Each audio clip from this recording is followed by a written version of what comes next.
ভারত বাংলাদেশ সীমান্তে থরথর শব্দ, অবাধ যাতায়াত সন্ত্রাসের, নিরাপত্তার পদধ্বনির বুকে বিদ্বেষীদের আনাগোনা। অনুপ্রবেশকারী জঙ্গি যোগসাজশের গ্রেপ্তারিতে হাতকড়া কম পড়লেও রাজনৈতিক কচকচানির অভাব নেই। বর্তমান পরিস্থিতি বনাম সিপিএম জমানার আল কায়দা জঙ্গি পরিস্থিতির তুলনা। সীমান্ত কেন্দ্রের নিয়ন্ত্রণাধীন মনে করালেন কুনাল। এই পশ্চিমবঙ্গের মাটি থেকে গোয়েন্দারা এমন কিছু জঙ্গির গতিবিধি পেয়েছিল এবং নথিপত্র থেকে দেখা গেছিল যারা আল কায়দার সদস্য ছিল তাদের কাছ থেকে নথিতে এটাও পাওয়া গেছিল যে নিউ ইয়র্কের ওয়ার্ল্ড ট্রেড সেন্টার তারা টার্গেট করে রেখেছে সেটা ধ্বংস করবে বলে। তখনও কিন্তু ধ্বংস হয়নি, সেটা সিপিএম জমানা ছিল এই বাংলা থেকে ওইরকম সীমান্ত দিয়ে ঢোকা।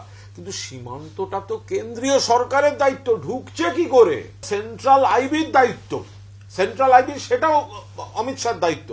লোকসভা নির্বাচনে তৃণমূলের তালিকায় জঙ্গি গোষ্ঠী যোগ থাকা প্রার্থী ছিল, ভয়ঙ্কর দাবি বিরোধী দলনেতার।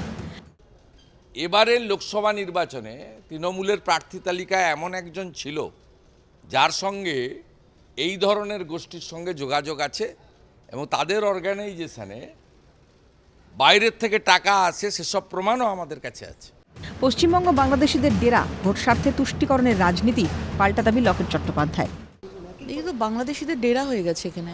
রোহিঙ্গারা ওইখান থেকে ওই পার থেকে তারা বর্ডার ক্রস করে চলে আসছে, তাদেরকে একমাত্র ভোটের জন্য তাদেরকে নিয়ে আসা হয়েছে।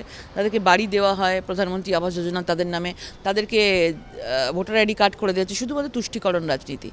এবং এই তুষ্টিকরণ রাজনীতির জন্যই আজকে বাংলাটা একটা, এই চিকেন নেকটা একটা বিশাল ভয়ঙ্কর জায়গা হয়ে দাঁড়িয়েছে।